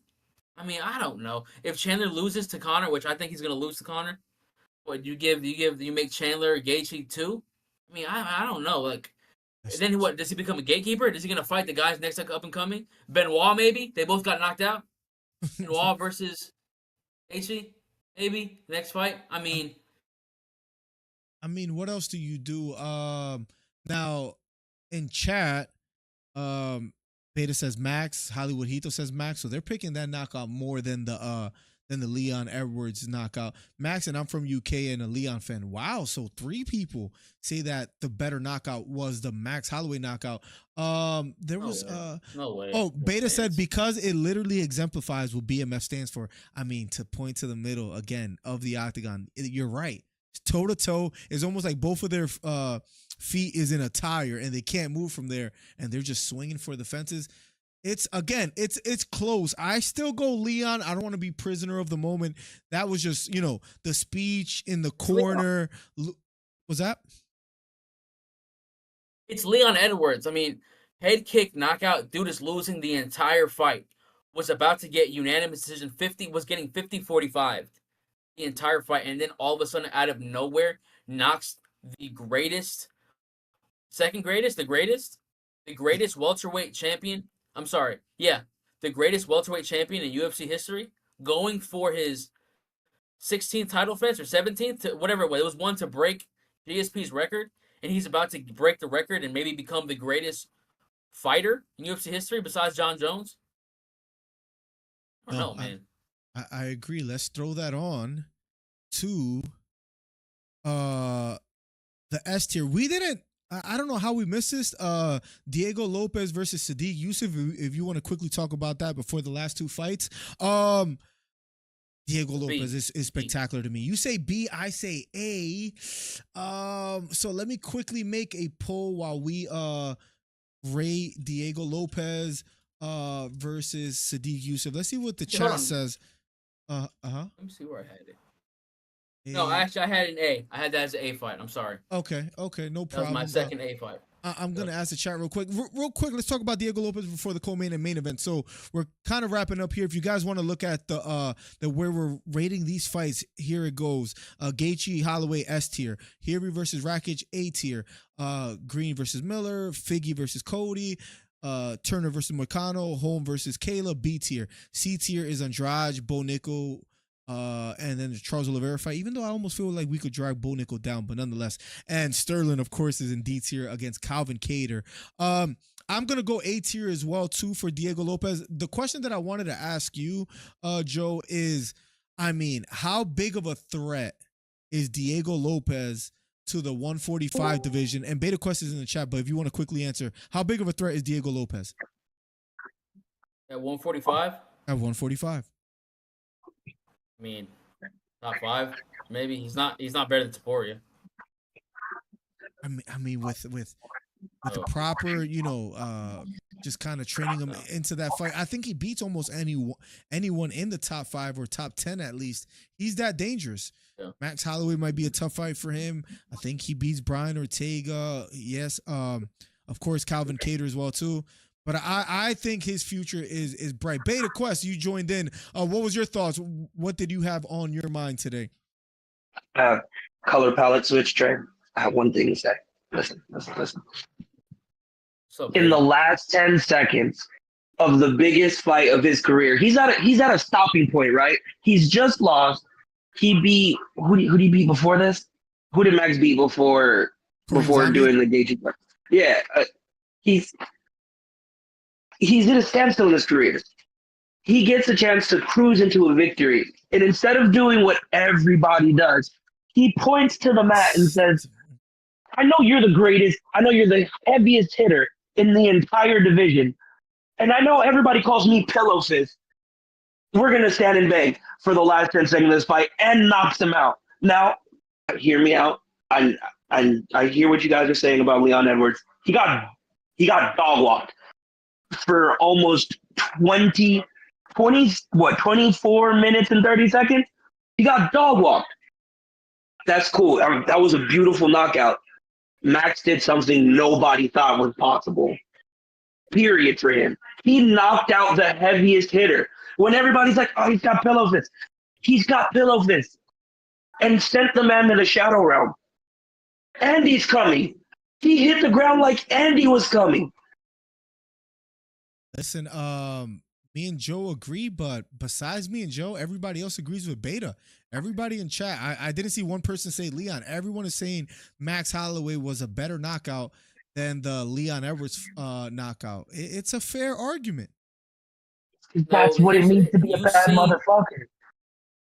it's not as it wasn't as shocking as Leon Edwards knocking Usman out. I mean, that came out of absolutely nowhere. Like, at least Max point in the middle of the ring, you're like, okay, no, someone's about to get knocked out right now. Okay, cool. Let's watch this. But you're kind of expecting now. What it is it's the way that Gaethje went down, the way that he got knocked out. There's a way to get knocked down. There's a way to go down that's like not too bad, and then there's a way to get knocked out where it looks ugly. Like You ever been Francis walking? Ngannou got knocked out ugly. Oh yeah. You ever been walking in like So- a retail store and drop a mannequin? That's what it looked like. Exactly. Like Justin Gaethje got knocked out ugly. So I understand why, but as far as like best knockout, you still have to put McGregor's knockout over Aldo, and you still have to put Leon Edwards knockout over Usman. These are for the belt. So That's For fair. the implications, sure. But I don't think anybody saw round 5 in the last second of the fight as ever happening ever. Like, yeah, we get it. He's done that in a lot of fights. He ain't never knocked anybody out before. Not like that. Tarzan Strickland making some good points in the chat. He said, I could see that KO coming. Leon was out of nowhere. It's just a KO. Oh, or then he also says Gaethje was hurt just before that as well, too. So, man, we're almost somewhat split. There's 3, me, Joe, and listen. Tarzan that agree. And then there's 3 others. Mm-hmm. you know, One thing you know what also I was want a to good say. KO too? You know what was a good KO too? Was I remember this. Y'all remember Dan Henderson versus Michael Bisping? Mhm. That was crazy too. Yeah. That was a crazy KO too. That was wild. So, like I said, this knockout was crazy because the way he went down. But as far as like, if you put all things considered, championship, the way they did like shock factor. I mean, it was shocking. It was just the way he got knocked out was so bad. Oh my gosh, that was bad. That was Korean bad. Zombie versus Yair, says Mr. Mustache. Ooh, that was a MMA bad one News. too. That was a good one. Chandler against Ferguson. Remember the front kick right to the face? Oh yeah, that was good too. That was Max is another. better. This one's better though. Yeah, I think that's number 2. That's top 2, and then Leon is top 2, not 2. Hendo versus Bisping was insane as well too. Yeah. We have 2 more fights left. What's up, baby? Now, one more thing to say. Yes, sir. Yes, sir. Brundage has a C. We're gonna give that a C. Oh, Miller. Cody Brundage, I'm Bo giving it a Nickel. C. Luke Nukem gets a C. I wanted to bring it down to a D tier. I'm not gonna lie. I wasn't that impressed. Hey. But he did get the finish. He got to finish. I'm okay I don't with a care. D. I'm okay That with was a D tier. terrible. That's fine with me. Shall we drag it We- down? Yeah, I drag think it we're down. I don't unanimous. care. I think we're For unanimous. the main event, we got Luke Nukem and who? It's done. Somebody It's- tell me who. Thank you. Thank you. Thank you. Hey, Beta, done. what do you Oh, call that hurt him? my heart. Luke Nukem? Because he looked like Duke Nukem with the haircut? Look, I'm gonna show. You don't remember Duke Nukem? That game was No, I don't lit. remember. If Oh, okay. I put it on Oh, screen you're right talking. now. Yeah. I know what you're talking about. Yes. The Uh, where you're called getting a up in fluke, the air Nico. and going up and down. Mm-hmm. Yes, sir. Yes. Legendary Love that game. game. Beta, appreciate you as always, man. Thank The job's done. Job's done. We That moved warms it. my heart. That warms my heart. I love y'all. we have Diego Lopez was A tier. Is that what we said? 2 more fights. Yeah, 2 more hey. fights. We're almost through. Guys. I mean, what a tier list by me and Joe. Having a great time doing this. We have 2 more fights. One of them being, and the last one is gonna be tough for me, but this one being Zhang Weili versus Yang Xiaonan. Again, I said this earlier. I think Zhang Weili won by knockout, submission, and decision. I've never seen anything like this before. But I mean, what a performance by Zhang Weili. Incredible. There were moments that she was hurt as well, too. It was a good back and forth fight. I think the best female fight on the card. How would you rate it, Joe? Miller, I'm gonna have to say that I can't answer this question. I didn't watch the fight. I went to sleep. I took a nap before the main event because I was getting tired. So I did not watch this fight. So I can't answer this question. So I'm just gonna take your word for it. So whatever you go with, I guess I'll go with you. I trust you, Miller. It was a fight worth watching. It was insane, Joe, because Yang Xiaonan was literally choked out, but somehow gets back up to her feet. And because she was able to walk back to her corner, even though her eyes rolled to the back of her head, she was able to finish the fight, and she hurt Zhang Weili as well too.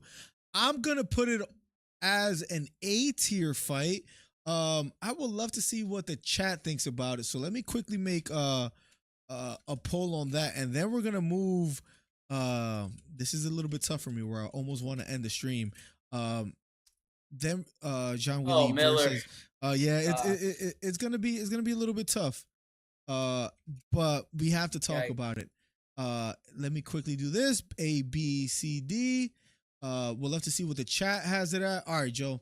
Shall we?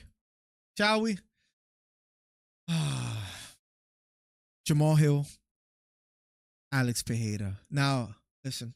Again, I made a video recently. Is doing ranked number 1 of 10 out of my last 10 videos. Doing well. 22-minute video. Doing well.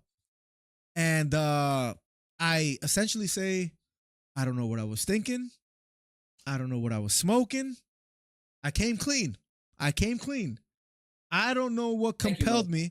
I don't know what compelled me to pick Jamal Hill, but I picked Jamal Hill. And Joe, I'm ashamed. I'm a little bit ashamed. Because why would I bet against the left hook of Alex Pereira? Why would I bet against the man that has some of the most vicious leg kicks, and then Jamal Hill coming off a Achilles injury, and then Big Vince saying that, Jamal Hill doesn't even have good footwork. So with all that being said, I got to come clean. Usually I'm, dominating these cards, but 2024 has been a tough year for me. What were your thoughts on this fight, Pereira versus Jamal Hill? This is what was, me and Drew were talking about this that night. First of all, I had my baby shower on Saturday. Congratulations, by the way. Right? So I appreciate it. My son's being born in about a month, so get it, baby. But we're there at the baby shower, and me, Trey, Drew, we're talking about the line for this fight. I was thinking the line was gonna jump up towards Pereira, maybe like he was gonna be a 2-1. The line didn't jump that much, and I was like, what is going on here?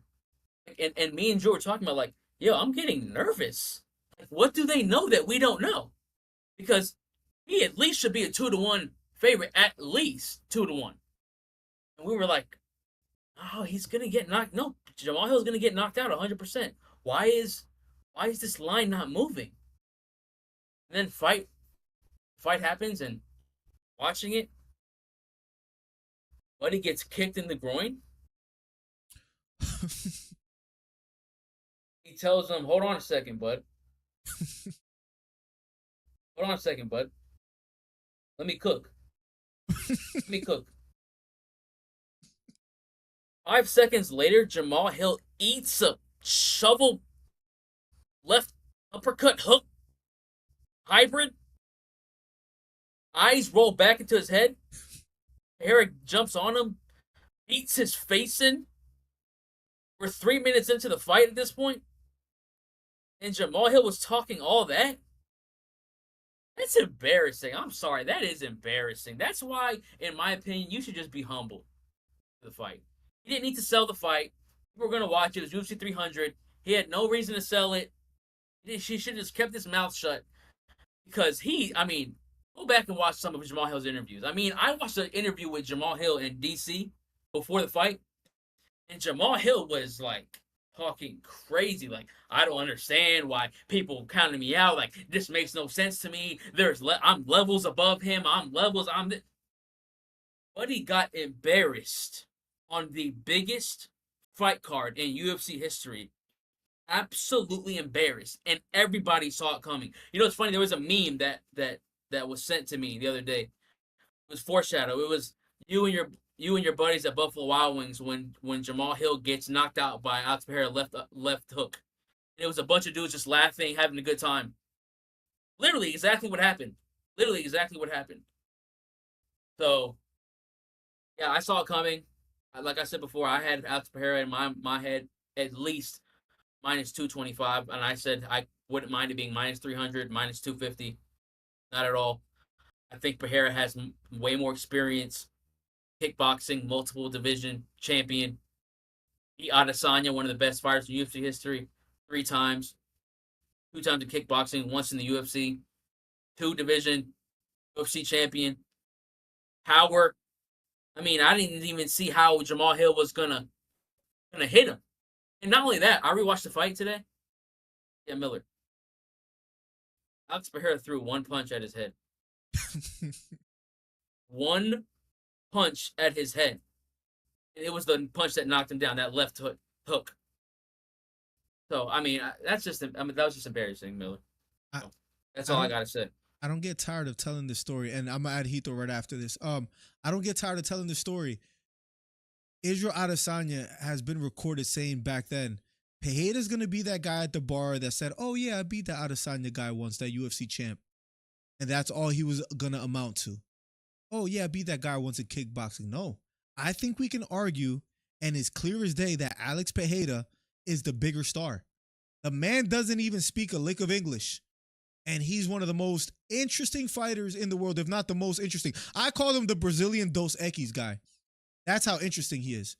The man is just the most interesting fighter in the world.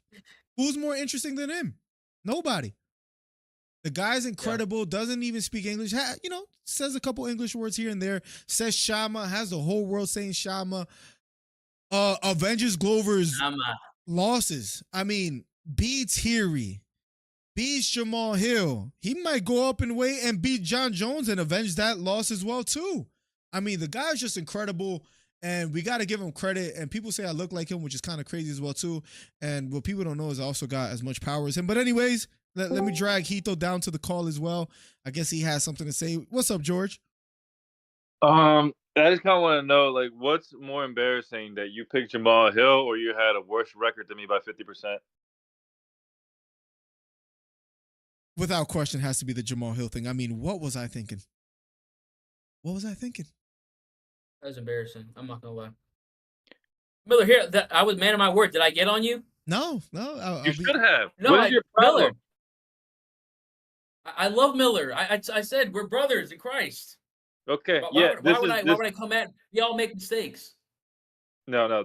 First of all, if you're a real friend, you see the train wreck of a year this guy is having, you got to put him in his place.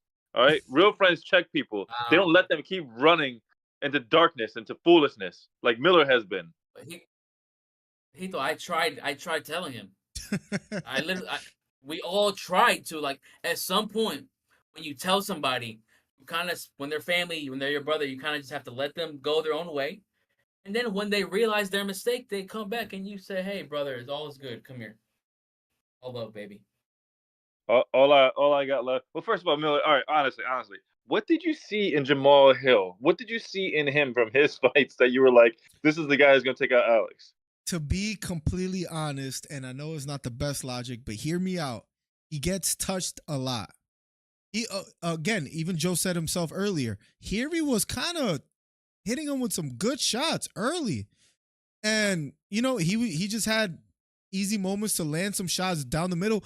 Alex Pereira doesn't use that much head movement. He gets touched in every fight, got knocked out by Adesanya, got hit by Hiri a few times. He just gets touched a lot. I thought to myself, Hill's going to be able to land some 1-2s down the middle, throw some straight punches, potentially hurt Pereira. I could have seen that happening. Again, I don't know what I was thinking. I don't know what I was smoking. Obviously, I was completely wrong. And Pereira lands one simple left hook to the chin. And Pereira's eyes roll to the back of his head, hands in the air, reminiscent of when Johnny Walker got knocked out by Jamal Hill, ironically enough. And that was all she wrote. And the one thing I have to say there is, Jamal Hill got touched by Teixeira too. So it's not like Jamal Hill can't get touched. I mentioned that as well. Mm-hmm. So and then if you look at the resumes, Pereira's been touched by champions. Jamal Hill's been touched by 44-year-old men and subbed out by a guy with 2 first names. That's fair. And you're nodding your head yes now. I told you all this before the fight. Not my best moment, I'll admit. I'll admit, not my best moment. I mean, Well, it was tough.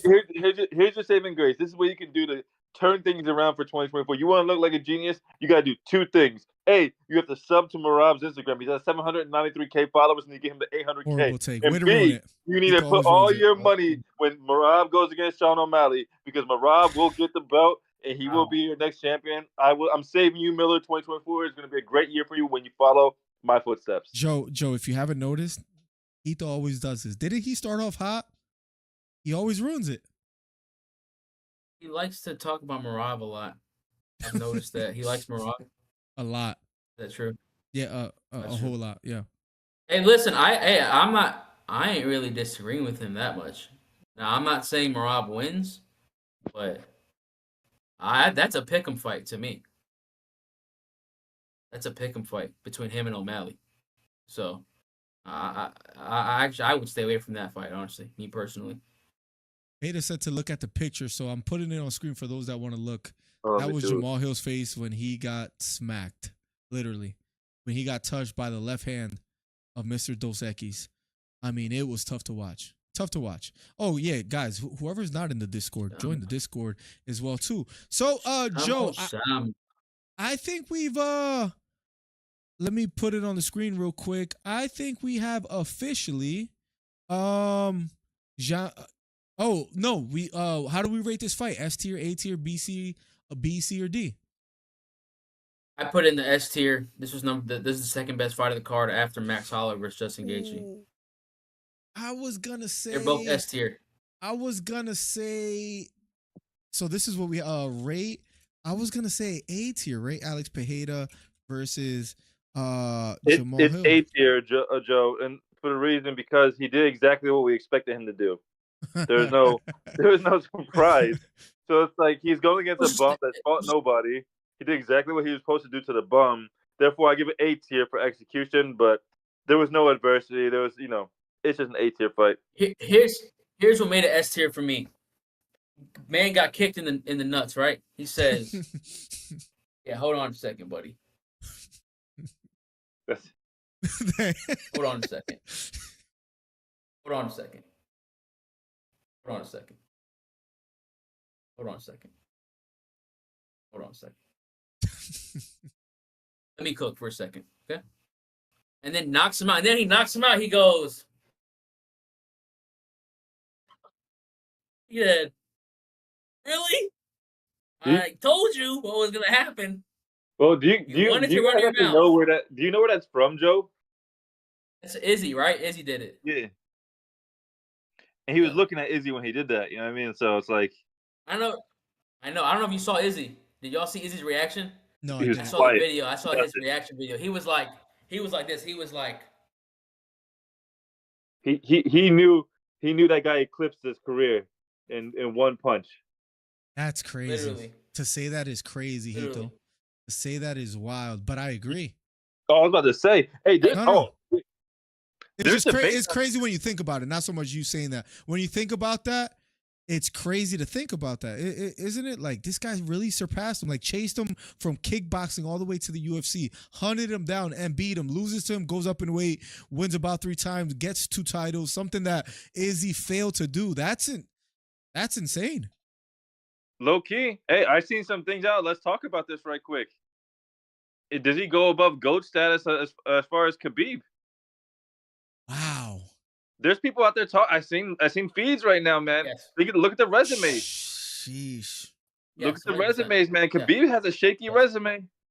Nah, I can't. I don't know, man. Because Khabib lost like 1 round his whole career. Like, it's insane, man. I don't know. Yeah, when you're fighting people, they're giving you your plumbing business card afterwards. Like, yo, can you promote this, man? Promote my brand so I get a little bonus at the end of the month. Edson Barbosa, Gaethje, those are, Connor, Poirier, those are big names. He beat everybody. He beat everybody in that division. Yeah, I don't know if we go. I don't know if we could put Pereira above Khabib, but are you saying that's circulating on Twitter? It is circulating, but he's not far. I'm telling you right now, not as far as you guys think. Okay. I'm not saying he's far. I'm saying he's above. I'm saying you do put him above Khabib. Why so? Yes. Why so? because he's a two division champion, and he knocked out in 3 minutes the last guy who had the belt. And he beat the 2 former champions of that division within a year time span. That's pretty incredible. That's pretty incredible. That's crazy. That's pretty incredible. As far as the votes, I don't think. Listen, huh? I don't think he beats John Jones though. It's a tough conversation, Joe. That's a tough conversation. I think John Jones, gets him in the wrestling. I think he grabs a hold of him and just drags him down. That's what I think. John Jones is smart enough not to play that game with him. Oh man, I would love to see that fight. John Jones is just so well rounded, but again, he's up there in age. So, well, the vote. Oh wow, guys, go vote. We have 10 votes. It's 40% S tier, 40% A tier. We need somebody to do the tiebreaker because I don't know where to put Alex Pereira versus Jamal Hill. We need more votes. Oh, one more for A tier. We're gonna give you guys literally one more minute to vote. Joe, any last thoughts on tonight's stream? Hito, anything that you want to say as well too? I mean, it was fun. I mean, I feel like more expertise was shared now that Trey wasn't here tonight. I don't know how you guys feel about that, but yeah. I think you got yourself a superstar down, Alex Pereira. And that guy he's gonna be box office no matter where he goes. So we got one now. That's fair enough. That's fair enough. I got something to say. We didn't get to talk about this, but I mentioned this because it came to my attention. Like I said, I thought Gaethje was gonna beat Max. Max beats Gaethje like that. So hold on, yo, how good was Volkanovski then? That just shows you how nice Volk was. Because for Max to do that to Gaethje like that, and we're over here thinking Gaethje is not too literally. I think it was your last stream or 2 streams ago. Y'all were saying how Gaethje is the most improved. This version of Gaethje is amazing. This version of Gaethje is not like the last version. And then Max gets in there and destroys him. And Max lost to Volkanovski 3 times convincingly. Well, I say this 2 times convincingly. I'll say 1 time I thought Max got him the 2nd time, in my opinion. So how good was Volkanovski? Not to put too much weight into this, but I have to bring it up since you brought up Volkanovski. How about Volkanovski cheering for Holloway when he won as compared to Adesanya not doing the same for Pereira? Anything to that? Is that worth talking about? Pereira's a hater. Pereira's a hater because his career got surpassed. Like you mean Adesanya? Adesanya. Adesanya's a hater because his career got surpassed, and in that he can't deny it at this point. You got to think about it. In 3 years, 3 short time, he's fought like 1 in 2021. 3 in 2022, 3 in 2023, 1 in 2024 so far, right? He's won all his fights besides 1 lucky knockout by Izzy. And he has 2 championship belts. He surpassed his career in 3 years. While Adesanya was out there grinding, trying to be like this guy, in 3 short years, he surpassed his career. And Adesanya feels that. It hurts. Wow. What a statement. I'm going to have to make a reel about that, Hito, so appreciate you sharing. And he's a better fighter. He's just a more exciting fighter to watch too. Career-wise, exciting. He's got the career. He's got the career, and he's a more exciting fighter. And people actually want to see his fights. Adesanya has had one too many stinkers. Let's just be honest, right? Where Alex Pereira doesn't have those at all. Like, I mean, yeah, he surpassed Adesanya as far as stardom and career-wise. At this point, double champ, going up in weight and avenging 2 losses from Glover and beating 2 former champs. That's incredible. That's a feat. Hito, thank you for calling in as well too. I have Chris Faith waiting. We'll see what he has to say. We'll do the tiebreaker. Thank you, Hito. We have to make that a reel because that was a crazy point to be made. Let me add Chris Faith here. Chris, talk to us real quick before we close out the show. Yo, Chris. Chris. Mi gente. Chris. Oh, wait, hold on. There you go. Breaking up a little bit. Mm-hmm. Bro, go vote. Whoever's in chat, vote for Pereira versus Hill. Is tied S and A. We need a tiebreaker. Chris, you hear us? Oh, now we hear you. No. Oh, you're breaking up again. Oh, sorry. Like I had it on. Wait, There you go. Can't hear me? Yes, sir. No, I honestly didn't know. I was waiting. Oh, Shit. You're breaking up, Chris. Say it again. Yeah. Wait. Wi-Fi connection. Can you Is it hear me breaking up now? for you too, Joe? Now I could.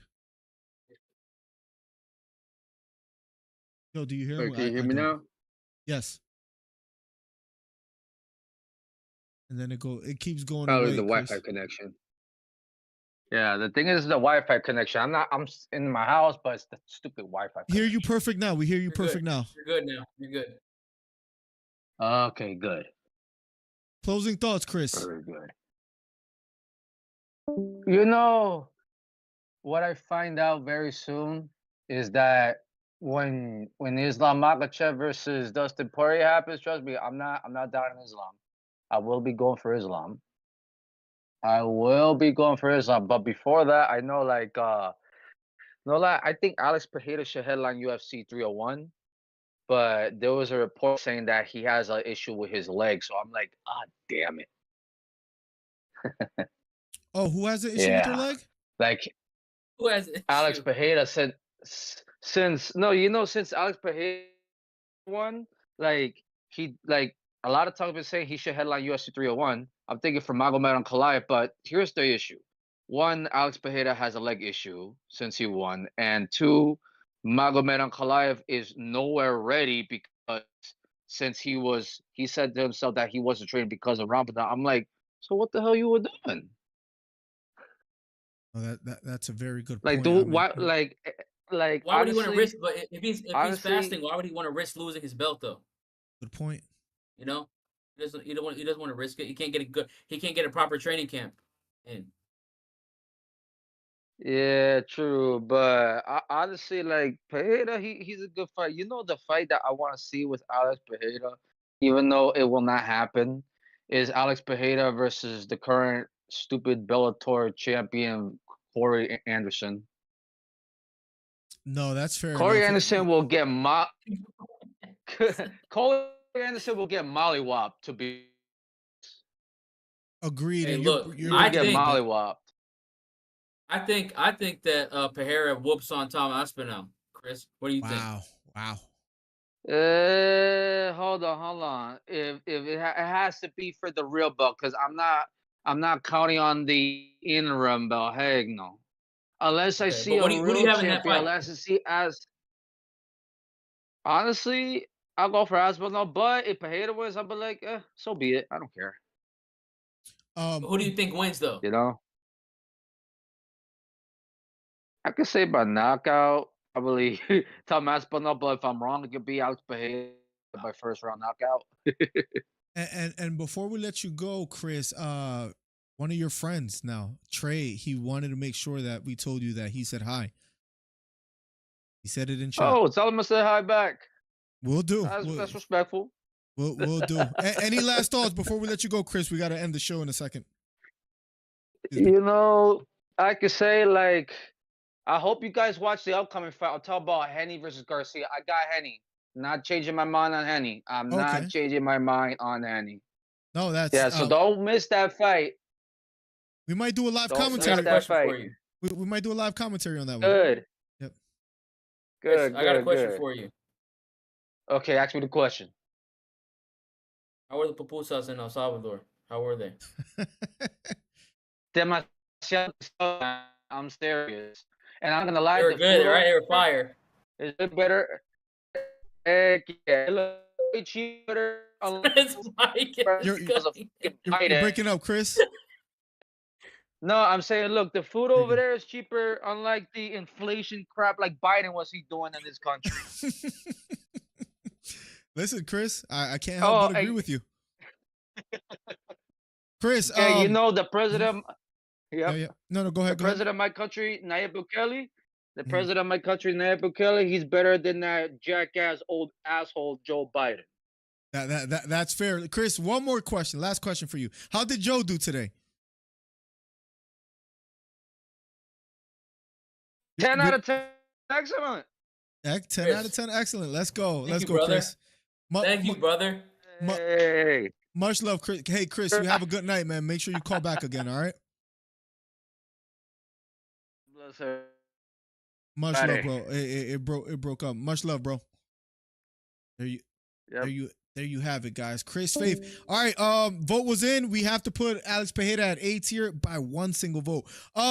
Guys, I'm gonna get out of here. Expect more shorts, expect more content. One last thing I would request, guys. This is a very, very last thing that I'm gonna request, and that is that you guys head on over to let me see if I could bring it up real quick.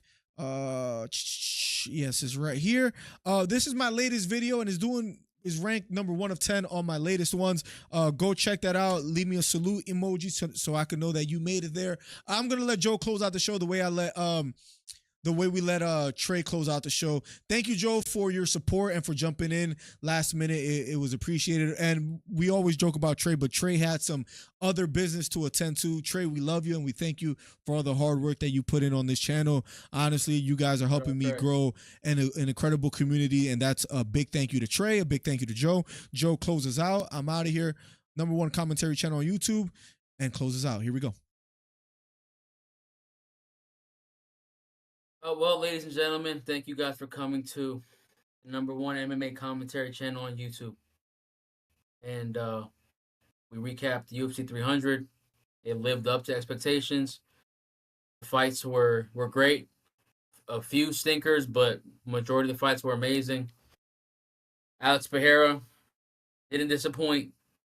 The BMF title match didn't disappoint. So you had some real iconic moments, and man, what a night for fighting. I will say this too. We were talking about knockout show. This one just came to my mind right now. I remember Benson Henderson versus Anthony Pettis. That Anthony Pettis knockout was crazy. He went on the fence and flew with a kick, walked on the fence and kicked him. So that was a good knockout. But I digress. The UFC 200 was great. Good night for fights. I want to see Ilia Topuria get back in there, and I want to see him versus Max Holloway. Honestly, I think Max Holloway deserves a title shot. I think Max Holloway, forget Volkanovski, I think Max Holloway deserves a title shot against Ilia Topuria. I think he earned that with that performance. That was an amazing performance. He had some close fights with Volkanovski, so I think that's the next fight for me that I'm getting excited about. Besides Pereira maybe moving up to heavyweight, that's the next fight for me that I'm excited about. But yeah, UFC 300 was here. Great stream. Thank y'all for tuning in, and catch y'all next time. Have a good night.